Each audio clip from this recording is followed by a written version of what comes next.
Olá, nós estamos começando o outro programa Adoração em Família. Você já deve estar com o seu livro Mente, Caráter e Personalidade, volume 1, em suas mãos. Já deve estar abrindo aí também no seu guia de estudos. Hoje vamos estudar o capítulo 25, Amor e Sexualidade na Vida Humana. E temos dois convidados, outra vez. Um deles, pastor Ivan Canhadas, que é líder de Ministério da Família para todo o estado de São Paulo, toda a igreja. A igreja é muito grande ali no estado de São Paulo, não é, pastor Ivan? É muito grande. E temos com a gente também o pastor Enildo Nascimento, que é líder do Ministério da Família para aquela região do Nordeste. A sede do escritório da igreja ali é em Recife, Exato, correto? Em Recife. Muito bem.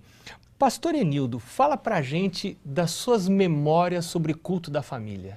Pois é, pastor, eu não tive o privilégio de nascer na igreja, não sou filho de uma família adventista, mas minha mãe sempre foi cristã.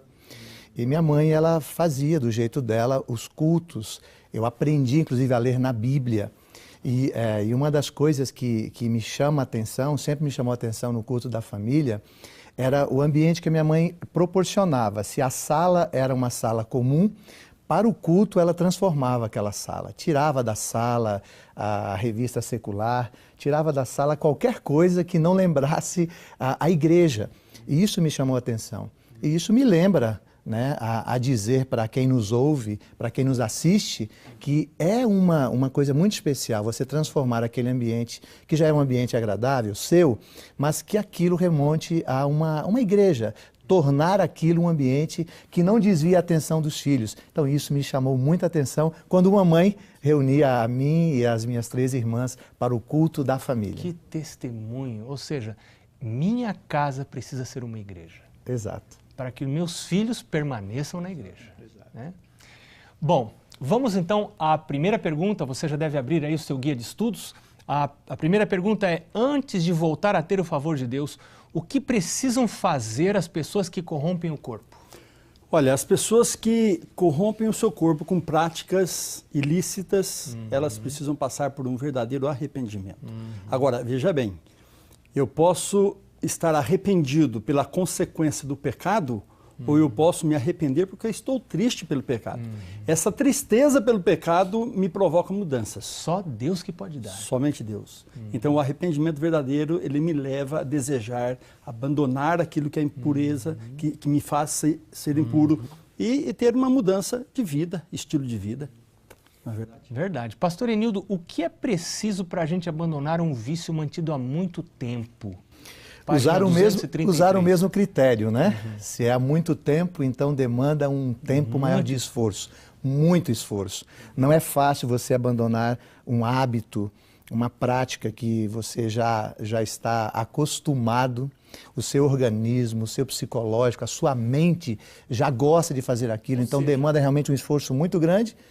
E esse esforço, é claro, é mediante a ação de Deus na sua vida. Aquilo que o pastor falou na primeira pergunta. Se não houver um arrependimento, o Espírito Santo não atua em você. Não atuando em você, o teu esforço é vão.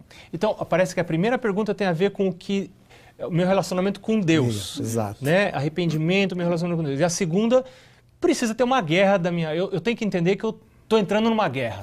Na verdade, pastor, eu acho que aqui cabe também nós entendermos o seguinte, que nenhum pecado vem sobre mim acima da capacidade minha de poder dizer não. Isso é uma promessa que Cristo fez a nós na Bíblia. Porque a pessoa diz assim, pastor, mas eu sou fraco, eu fui criado assim, num ambiente assim. Não. Todo pecado pode ser resistido. Deus deu a nós o poder da vontade. E aqui está se referindo a pecados sexuais, que são particularmente difíceis de serem vencidos. Porque eles são praticados normalmente secretamente. Na verdade, agora, no poder de Deus, o Espírito Santo, ele faz com que a minha vontade, é o domínio próprio, né, prevaleça, seja fortalecida contra esse tipo de pecado. Agora, o que acontece, gente, com pessoas que permitem que a mente fique vagueando, se demorando em assuntos impuros? Essa é a terceira pergunta. Com certeza ela vai sentir-se culpada, ela será culpada, né, porque está pecando. O pecado vem pelo pensar. Mas eu estava ali sem fazer nada e aconteceu. Eu não fiz nada. O pecado sempre Mas começa na pensei. mente, pastor. Sempre começa na mente. Depois que ele passa para o ato. Sabe, né? é interessante, eu tenho percebido que tem pessoas que ainda não se deram conta de que têm o domínio sobre o pensamento. Eu posso controlar aquilo que eu penso. Lógico. Eu posso decidir no que pensar e no que não pensar. O meu pensar deveria comandar o meu corpo, né, o meu desejo, e não o contrário, né, os meus instintos. Agora, pastor, quer dizer que se eu pensar eu já pequei?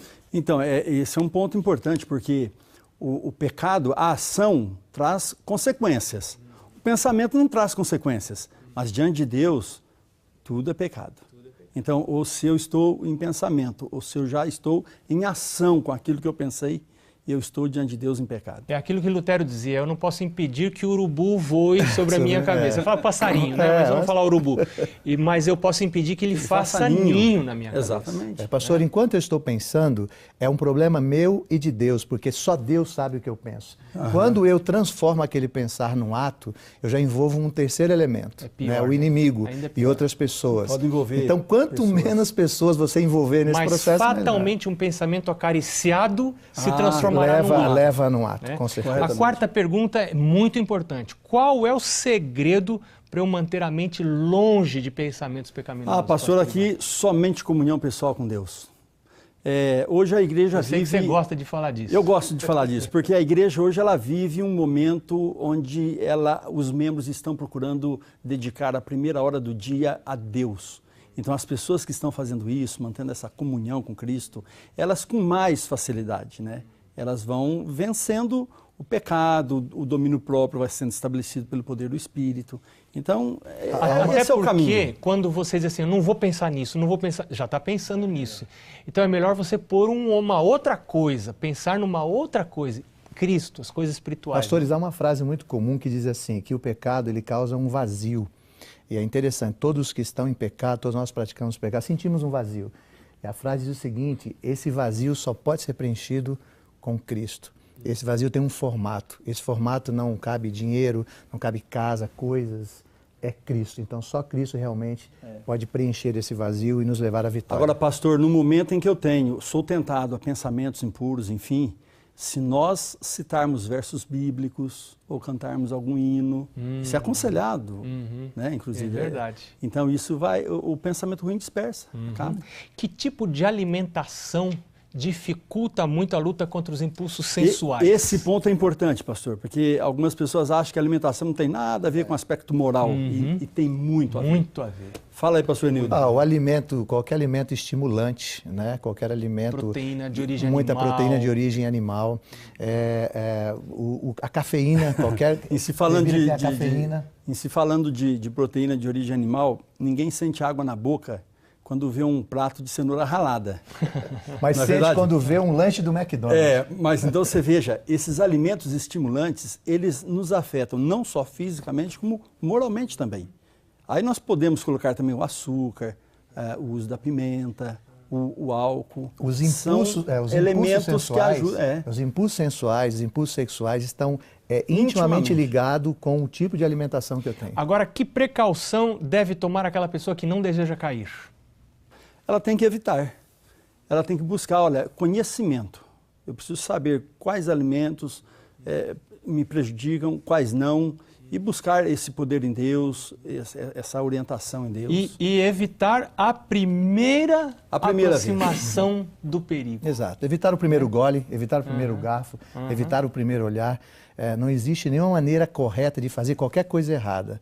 Então, se aquilo vai dar errado, não tem jeito. O errado é sempre errado, o certo é sempre certo. Então, evite, né? Evite sempre o primeiro passo. A sétima pergunta, que pensamento deve nos levar a desenvolver vida íntima pura? Acho que na presença de Deus, todos nós temos a chance. Na presença de Deus, todos nós temos a oportunidade, né, de abrir o nosso coração, de nos escondermos sobre suas asas. Então, o pensamento deve ser sempre de que Deus está vendo. Deus está vendo. Agora, veja bem, pastor, tanto pensamentos como atos secretos, minha esposa não sabe, meu esposo não sabe, meus pais, meus irmãos, enfim, mas sempre a presença de Deus e dos anjos se fazem presente. E como é descrito o povo que está sendo purificado para enfrentar os momentos finais da história dessa terra? Isso é muito bonito. Mãos puras e um coração o quê? limpo. Coração limpo. Que coisa maravilhosa. Filho, filha de Deus, você e eu estamos sendo chamados para ser este povo que se prepara para a transladação, que está se preparando para receber Jesus na sua segunda volta. Está muito perto o tempo de Jesus voltar. Que o estudo de hoje tenha animado você a manter mãos limpas e um coração puro para esperar o Salvador. Nós convidamos você para o próximo programa Adoração em Família, quando vamos estudar o capítulo 28, Respeito Próprio. Deus abençoe você e até lá.